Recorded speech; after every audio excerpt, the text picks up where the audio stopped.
Happy hour at Walters is from 4 to 7 p.m., Monday through Friday. $5 specials on draft beers, house wine, and rail cocktails. Walters is located just across the street from the ballpark. Hi, Ryan Reynolds here for Mint Mobile. Are you looking for a beach read this summer? May I suggest your big wireless bill? It's got suspense, mystery, a slightly flat, emotional arc, and a shocking twist where you realize you've been overpaying the entire time. Fortunately, though, Mint's story is better. Every plan, $15 a month, even unlimited. That's it. Happy ending, zero tears. Give it a try at mintmobile.com/switch. Upfront payment of $45 for 3 months, $90 for 6 months, or $180 for 12-month plan required. $15 per month equivalent. Taxes and fees extra. Initial plan term only. Greater than 50 gigabytes may slow when network is busy. See terms. The kick. Here it comes. Swing and a squibber up the third base line. Tough play. House scoops. No, can't come up with it. Run scores, and the Blue Jays lead 2-1. Now the set and the 3-1. Swing a drive toward right center field, not deep. Moving on in is Jacob Young, closing, and he slides, and it's off his glove. Trickles away toward the infield. 2-run score. Okamoto at second, and it's 4-1 Blue Jays. Here's the pitch. Swing a hard ground ball. It's speared by the first baseman Okamoto. Overhand toss to Varland. He beats Wood to the bag in time for the out, and the game is over. Nice play by Okamoto on a shot up the first base line. And the Blue Jays win it by a final of 5-2. And welcome to Nats Chat. I'm Al Galdi, host of the Al Galdi podcast. I'm joined by Washington Nationals insider Mark Zuckerman of NatsJournal.com. He's at Nationals Park. So the Nats have wrapped up a rather soft portion of the schedule to begin the post-All-Star break portion of the team's 2026 regular season by going 7-5. 7-5, not bad, but you can't help but wonder if going at least 8-4 was what was needed. A 5-2 loss to the Toronto Blue Jays at Nationals Park on Wednesday afternoon to lose 2 out of 3 games in the series and to conclude a 3-3 homestand. The Nats now are 55-54 with a run differential of plus 28 and now are 2 games behind the Arizona Diamondbacks and Philadelphia Phillies for the National League's second and third of 3 wildcard spots. The numbers 2 and 3 spots are held by the Diamondbacks and Phillies. Each team is 57-52. The Diamondbacks won at the Pittsburgh Pirates 3-0 on Wednesday afternoon to win 2 out of 3 games in that series. The Phillies lost at the Miami Marlins 8-6 on Wednesday afternoon, completing a 3-game sweep. The Blue Jays, they now are 50-59, run differential of minus 60. Nice to have you with us. This installment of Nats Chat brought to us by the nonprofit Chesapeake Climate Action Network Action Fund. Its annual raffle drawing for 3 amazing electric car prizes is on Thursday at 6 p.m.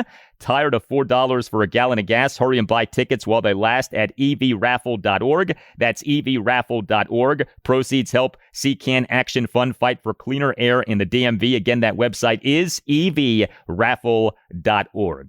So next up for the Nats is an 8-game road trip comprised of back-to-back 4-game series at the top 2 teams in the National League East, the Atlanta Braves and Philadelphia Phillies. So the trip begins with a 4-game series at the NL East leading Braves. Game 1, Thursday night at 7:15. The Nats have Jake Irvin as their probable starting pitcher for the game. He'll be making his return off having been out for more than 2 months due to a right shoulder strain. It is, of course, this Monday, August 3rd, at 6 p.m. Eastern that we have the 2026 MLB trade deadline. So this series at the Braves is the Nats' final series before the trade deadline. What is Nats President of Baseball Operations Paul Toboni thinking? What will he do? What should he do? Mark, a rather big 4-game series for the Nats at the Braves over Thursday through Sunday off what just went down on this 3-3 homestand. It is, and I think it becomes even bigger because they went 3-3 on this homestand and not 4-2. And not that one game on Wednesday is going to change the entire fortunes of everything, but I think you'd feel a little different if you were going down there 1 game out of the race and 1 game behind 2 wild card teams now because of what's happened to the Phillies.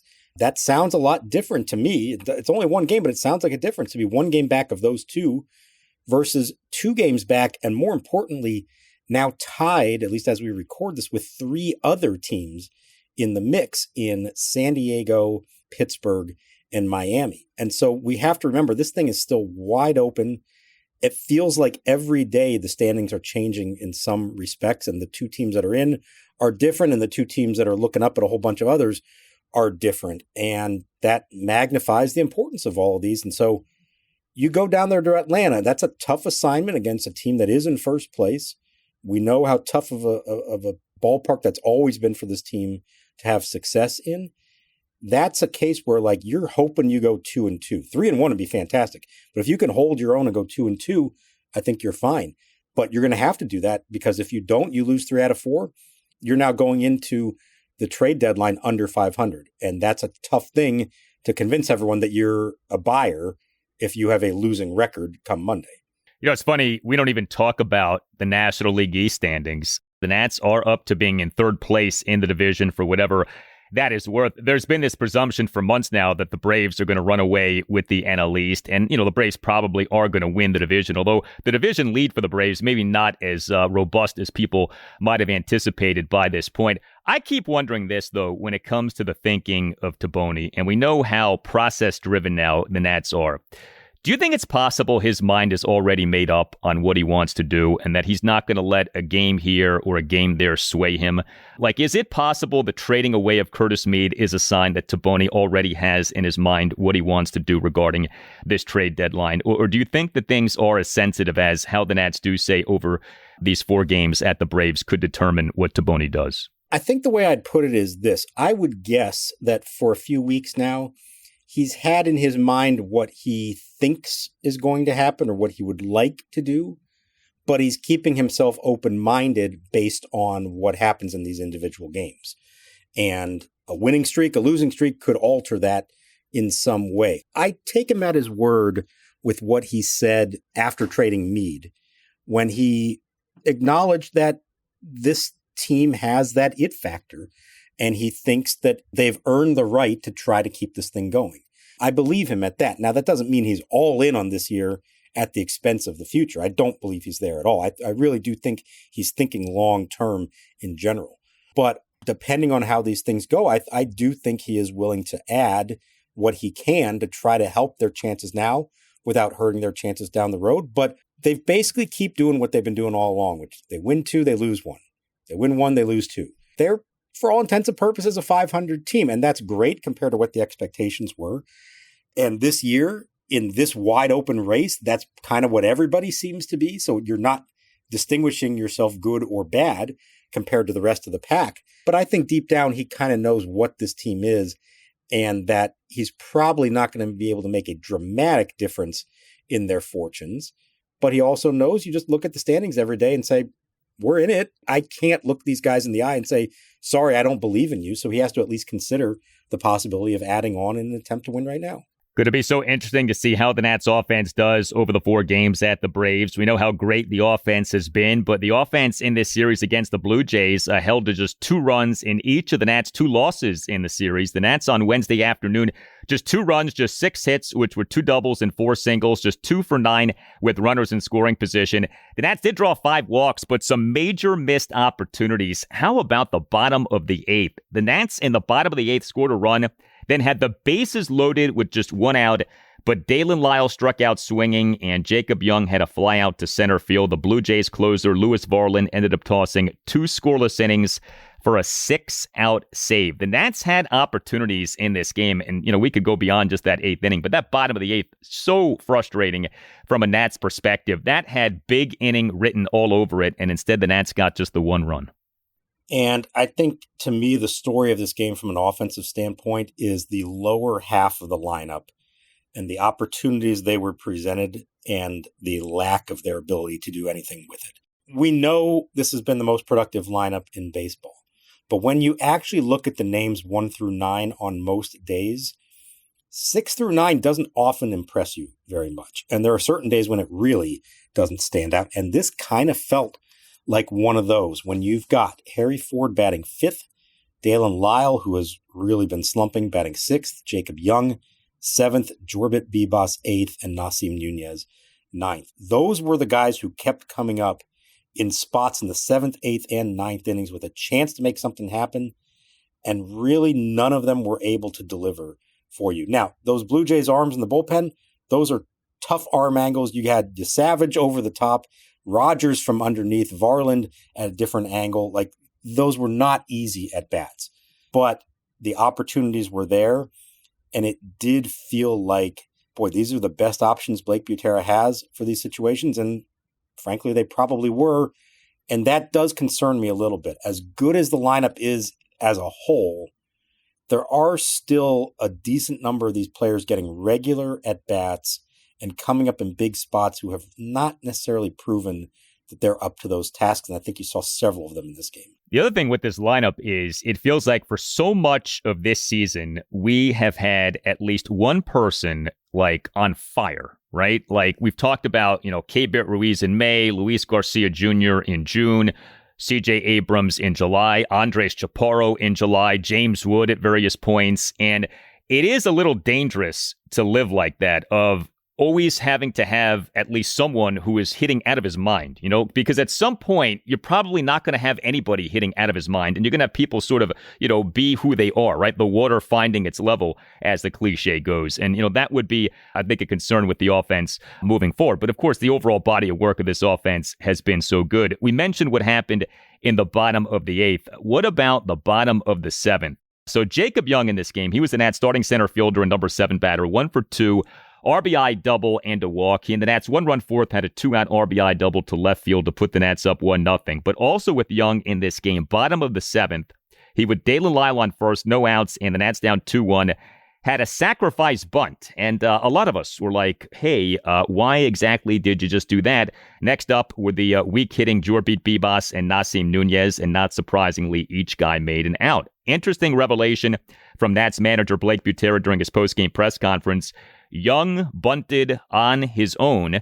That was not called for by the analytically inclined Nats. Yeah, JY did that on his own. He was trying to do it for a hit. I think he saw the third baseman back. The third baseman crashed, I think, after he had already turned back to the pitcher. I think when he initially looked, he was back a little bit, and then when he got set up in the box, I think he snuck in on him. But yeah, he was just trying to do it for a hit. That wasn't a sack bunt. And sure enough, Jacob Young ended up making it out in that spot. Yeah, it seemed like a curious move in the moment, and especially considering who was coming up behind them in Bibas and Nunez. And sure enough, according to Blake Butera, that was Jacob Young doing that on his own and hoping for a hit. It also kind of tells you a little bit about where Jacob Young's mind is at right now and where they are as a team. I don't even know that him bunting for a hit necessarily is a better situation. You're still then asking for Jorbit Bibas to come through with a runner in scoring position, and that is not a place that you want to be this season. Bibas is now 6 for 49 with runners in scoring position this season. Remember, I think it was like 0 for 25 to start the year. Briefly got hot, but it's been the same story all along. He's getting regular at bats. It was not at third base in this game. Brady House did start against the righty, but with CJ Abrams serving as the DH, that moved Nunez to short. And so Bibas started at second base. And in those spots, yeah, you could pinch hit for him, but your options would have been a right-handed hitter. Basically, Dylan Cruz would have been your best choice at that point. And, maybe that would have been a better option for Blake Butera. But in the moment, it felt like Bibas was the guy he was going to have to go with, and it didn't work out. And now we've seen this continually happen. I don't think this is going to change, but we've seen they are pretty much beholden to lefty-righty matchups, and that was why Bibas was at the plate in that spot. Do the Nats ever put on a red light for something like a guy deciding to bunt or a guy deciding to try to steal? Like in a spot like that, why not make it clear to Jacob Young, you are not to bunt in this spot? Or do the Nats not like doing something like that? It's a good question. I don't know how this, the Butera coaching staff would handle a situation like that. I don't know much about it. I know in the past under Davey Martinez that they would sometimes do things like that. I'm sure there is some kind of stoplight for them. I don't know when they would enact it or not. Like I said, I'm sure that's not what they wanted there, but I think it's also just a reflection of, like I was saying earlier, like who their offensive options are at the bottom of the order. These are not guys that you really hope to have up in big spots, and it's becoming a little bit more apparent. As good as the lineup is, there are still some serious holes in it at the bottom of their lineup. Well, also with the Nats offense in this game, Luis Garcia Jr., he is the Nats starting first baseman and number 2 batter, 1 for 4 with an RBI single. Garcia in the Nats 1-run 8th had an opposite field RBI single to left center field to cut the Nats deficit to 5-2. And we in this game had James Wood serving as the Nats starting right fielder and number 1 batter, 2 for 4 with a double, a single, and a walk. This installment of Nats Chat is brought to us by our friends at the Chesapeake Climate Action Network Action Fund, one of the best nonprofits fighting for a greener environment in the DMV. Their annual raffle drawing for 3 amazing electric car prizes is this Thursday at 6 p.m. Tired of $4 a gallon for gas? Hurry and buy tickets while they last at evraffle.org. That's evraffle.org. All proceeds help CCAN Action Fund fight for cleaner air in the DMV. Here are 3 reasons you should visit the website evraffle.org and grab a raffle ticket today. Again, evraffle.org. Number 1, the prize options are amazing. First prize winner will choose their own luxury Rivian, Lucid, or Porsche EV worth up to $115,000. Second place will choose between the Rivian R2, Volkswagen ID Buzz, or a Hyundai Ioniq 5. And the third prize winner gets the amazing Chevy Bolt. Reason number 2, each ticket gets you 3 chances to win an EV, which means your odds are incredible. Tickets are just $200 and a limited number will be sold. They even cover taxes and fees on the prizes. And reason number 3, CCAN Action Fund fights for affordable clean energy nationwide. 3 lucky people are going to win, and you could be one of them. Get your ticket today at www.evraffle.org. That's evraffle.org, or check out the link in today's show notes. And the pitch to Springer. So we got a smash to left. That's going to be a base hit on a bounce. Rounding third, coming home, Okamoto. Lyle's throw is cut off by House. Okamoto slides in safely, and it's 5-1 Blue Jays. That was a smash by Springer, an RBI hit. His 34th run batted in this season.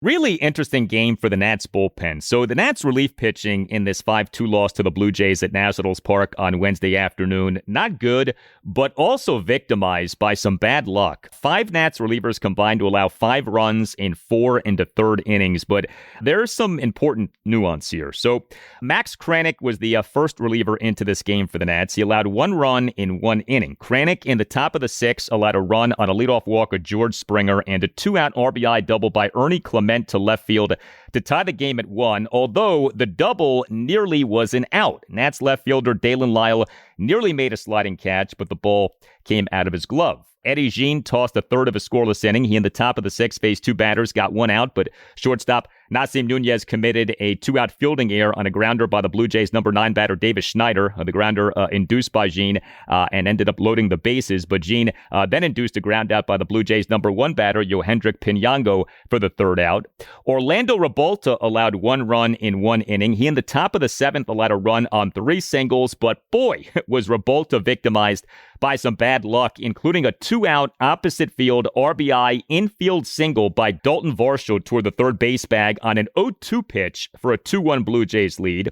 We had Paxton Schultz allowing 3 runs in 2/3 of an inning. He and the Blue Jays 3-run 8th allowed 3 runs on 2 doubles, 2 singles, and a stolen base. But also in this inning was Blake Butera unsuccessfully challenging the stolen base. A 1-out steal of second base by Miles Straw, despite Straw appearing to be out. Sure looked like the replay review was wrong in this case. Schultz gave up a 2-out opposite field 2-run double by Kazuma Okamoto to no man's land in shallow right center field for a 4-1 Blue Jays lead as center fielder Jacob Young failed in an attempt at a diving forward catch. So more bad luck for the bullpen. Schultz then gave up a 2-out first pitch RBI single by George Springer to left field for a 5-1 Blue Jays lead. And the Nats, after the game, did announce having optioned Paxton Schultz to AAA Rochester, this presumably to make room for Jake Irvin. And also with the bullpen in this game was the return of Trevor Williams. And he looked good. He tossed 1 1/3 perfect innings, 15 pitches, 13 strikes, just 2 balls. The Nats on Wednesday morning announced having returned Williams from his minor league rehab assignment and having reinstated him from the 60-day injured list. He had been on that since February 10th. This in his recovery from an internal brace procedure to repair his partially torn UCL in his right elbow. He underwent that procedure July 17th. 2025. So going to be very interesting to see what the Nats get out of Trevor Williams. But I tell you, with the Nats bullpen in this game, the final line is not good, right? But so many instances of just things like not going the way of the bullpen. And I know this was a significant topic during the Blake Butera postgame presser, those catches that could have been made, but were not. Yeah, exactly. This was not hard contact hardly at all. You had the blooper down the left field line that Dalen Lyle almost got to, couldn't quite get it. The blooper to shallow center field that Jacob Young almost had, couldn't quite get it. I'm sure to talk to JY, he'll feel like he gets that ball 9 out of 10 times. Perfectly placed ball. Same with the one down the left field line that just kept moving on Dalen that he just couldn't quite get to. It felt like we're just out of reach on a couple big plays there. Those are plays that, they could have been made. They're not easy plays by any stretch. They would have been spectacular plays, I think, to be honest, but they're plays that kind of made the difference in this game. Moving on in is Jacob Young closing, and he slides, and it's off his glove, trickles away toward the infield, 2-run score. And then between that and the soft contact on the other hits in those late innings, the Blue Jays last year were within inches of winning the World Series, and one of the reasons they got to that point was their ability to make contact and sustain rallies. Not all that different from the 2019 Nationals and what they did in October of that year. Now, this was not hard contact. This is really fluky stuff. But it did remind me a little bit that for all their struggles this year, the Blue Jays do still have the ability to put the bat on the ball. And when that happens, there is an element of luck that you're opening up. There's only so much you can do to defend a batted ball. You can't control where it's going to go. And they paid the price for that in this one. I'm not faulting the Nationals pitching staff at all or even their defense. But it did show you in this game that was nip and tuck and either team could have won. The Blue Jays made contact and found the holes. The Nats did not make enough contact and certainly didn't find the holes when they were up late in this game. All right. What about Trevor Williams? What do you think is reasonable to expect here from a guy who, of course, as a starting pitcher, really bad in the 2023 and 2025 seasons? Don't forget, though, he was quite good, albeit in an injury-shortened season in 2024. And now he's back pitching for the Nats at the major league level. Looked good in this game. But I tell you, I think it's really hard to assess here what the heck the Nats are going to get out of Trevor Williams down the stretch. Yeah, I'm with you. I had no idea coming into this one what to expect. Now, it was better than I would have thought. Even the velocity was a little higher than I would have thought. I think he got to 89 with his fastball. I was expecting maybe more in the 85, 86 range. He also, I was worried. He came in to this game having only warmed up for like a minute or two. Paxton Schultz had gotten up to 30 pitches and there was nobody warming. And then he gave up the last of those RBI hits, or the second to last of the RBI hits, the blooper to center. And then all of a sudden, Williams started loosening. And like 2 pitches later, he's in the game. Now, he came in and he looked fine. He struck out at the first batter and everything went well. How does he recover from it? We'll see. He did not pitch particularly well on his rehab assignment. I mean, they brought him back because they had to. We've discussed how he had run out of time on the 30-day rehab window. In a perfect world, they would have taken more time and tried to get him to have a little more success in the minors. They could not do that, so they brought him back. It may be, game to game with him, although I think it's fair to say when you look at what the alternatives are in this bullpen, he may be better than at least a few of them. And so why not give it a shot? I wouldn't expect him to pitch in a whole lot of high leverage spots, but if his arm bounces back well from this one and you can pitch him again in a couple of days for an inning or two, nothing to lose. I would have a short leash. I wouldn't just let that thing go on forever, but I would at least give it a look, and especially until Brad Lord comes back. And there's good news. Lord has been throwing it. I think he's on the right track. But as long as Lord is out, Williams could, in theory, fill that role of like the long relief right-handed guy. And even when Lord comes back, maybe that frees him up to pitch later in games in high leverage spots. So they'll take it game by game. I don't want to set the bar high at all, but at least in this first one, he looked pretty good. He's got to avoid the home run. We have seen that be a real problem for him when things have gone poorly. But hey, if you're looking for signs of hope, reasons for optimism, this is an even-numbered year. Trevor Williams, the last 4 years, good in even-numbered years. 2022 with the Mets, 2024 with the Nats. Quite bad in odd-numbered years, but this is 2026, so maybe that's a good omen. Al Galdi here to tell you about Window Nation. But before that, the Window Nation look into the future. First pitch he throws, Franklin clocks one towards center, chasing Pache back, it's over his head, and that lands right at the base of the fence.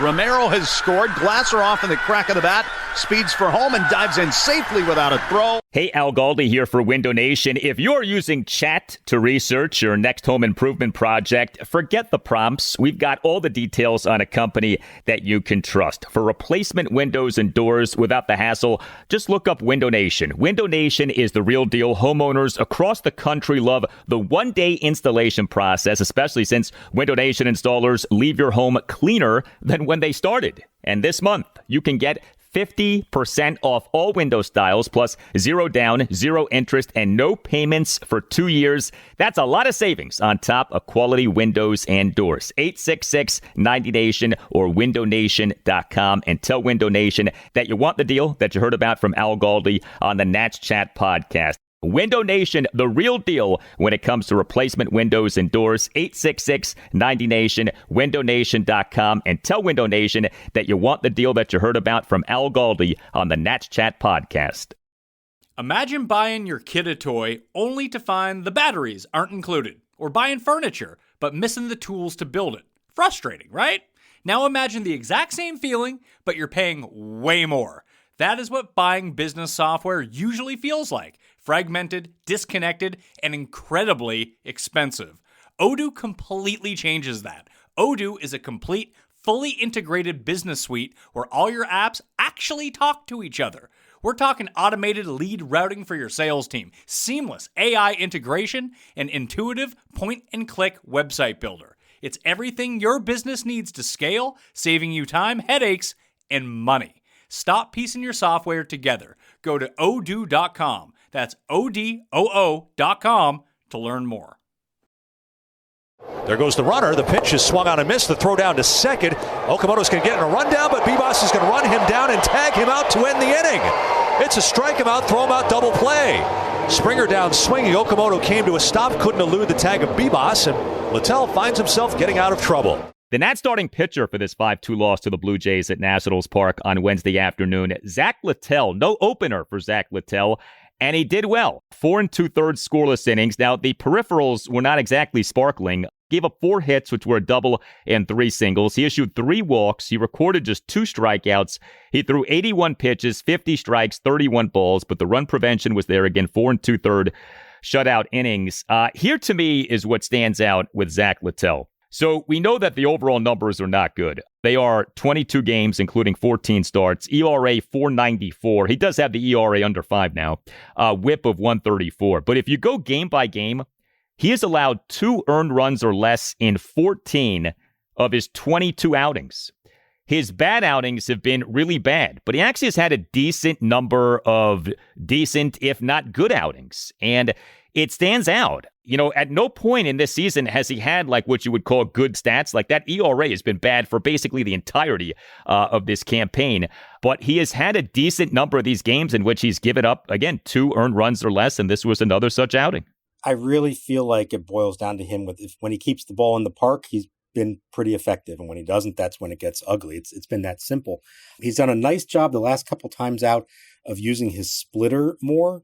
It's been his best pitch for a long time, and he feels like he's finally commanding it the way he wants, and so he's relying on it more. That's been good for him. There was a point that he started throwing the fastball more. We know it's all been about, can he throw strikes without throwing strikes right down the middle of the plate? I think he's done a better job of hitting the corners, avoiding the walks, and obviously avoiding the big hits. Right now, he's still one of their best options, and even with Jake Irvin back, as we saw, Andrew Alvarez was sent down. So Littell's not going anywhere right now. I thought it was interesting that he got the start. There was no opener this time. Probably a reflection of the Blue Jays being more right-handed heavy as opposed to left-handed heavy. And so he did get the start. But he was fine. And then you pulled him at the first sign of any real trouble in the 5th, but that's okay. That's what they're going to do with him. You would hope. This is one of the only guys on this team that actually has some like real experience and in big games and has pitched in the playoffs before. So maybe something about that can help him to help them down the stretch, whatever the role ends up being. For now, he's at least their probably 4th best starter. And, he's going to keep being that guy until they find somebody better. Do you at all consider Zack Littell a legitimate trade candidate, or do you not see him at all being in play in that regard? This episode of the podcast is for July 30th, 2026, the 5-year anniversary of Mike Rizzo turning Jon Lester and his 5 ERA into Lane Thomas. So never say never when it comes to trying to trade away a veteran starting pitcher. When you're thinking about who the Nats realistically might be trading, do you include Zack Littell in that mix, or do you not? I was going to make the Lester comparison myself as soon as you brought that up. It came to mind. There was a point this summer he was going pretty well, had like a more of a sustained run. And I thought, hey, they may be able to trade him after all, get something for him. Lately, not as much, although it is a couple of good starts back to back. I think what you can't discount is just how much teams value starting pitching this time of year. Everybody's looking for it. They would know what they're getting, but that might be better than what they have as their number 5 starter on some other teams. And so if you can get something of value, now I don't know that you're just going to trade him for anything, but as we saw, Jon Lester brought you Lane Thomas, who was a very valuable player for you for several years. If some team out there was willing to value him that kind of way, I wouldn't put it past Paul Toboni. They'll find a way to fill that spot. You're talking 4 or 5 innings every 5 days. They'll figure that out. I'm sure the initial idea of signing Littell to $7 million contract back in March was, hey, we hope he pitches well, and then we hope we can flip him at the deadline, because they weren't expecting to contend this year in the first place. So sure, would I put that as like the most likely guy to be traded before Monday? No, but stranger things have happened. And if you can get something that could actually help you out in any way, maybe even a current big league reliever, sure, by all means, take that call. Big series this weekend for the Nats at the Atlanta Braves, Thursday night through Sunday. We look forward to being with you for the morning after each game, as is always the case with the Nats Chat podcast. And as is always the case, we appreciate you listening very much. This installment of Nats Chat brought to us by the nonprofit Chesapeake Climate Action Network Action Fund. Its annual raffle drawing for 3 amazing electric car prizes is on Thursday at 6 p.m. Tired of $4 for a gallon of gas? Hurry and buy tickets while they last at evraffle.org. That's evraffle.org. Proceeds help CCAN Action Fund fight for cleaner air in the DMV. Again, that website is evraffle.org. All Nationals radio highlights on Nats Chat, courtesy of 106.7 The Fan. For Mark Zuckerman, I'm Al Galdi. Thank you for listening, and we'll talk to you next time on the Nats Chat podcast. Trey Turner so far today is 2 for 4 with a solo homer. 1-2. Turner lifts that one out to right center field. Marcy and Ruiz are converging just shy of the track. Jacob puts it away. And that's 8 unanswered and a come-from-behind win for the Fish. They sweep the Phillies, and Griffin Conine, the hero, with a 2-run pinch-hit homer in the bottom of the 8th. How about this team bouncing back from a 12-game losing streak, sweeping one of the top dogs in the National League?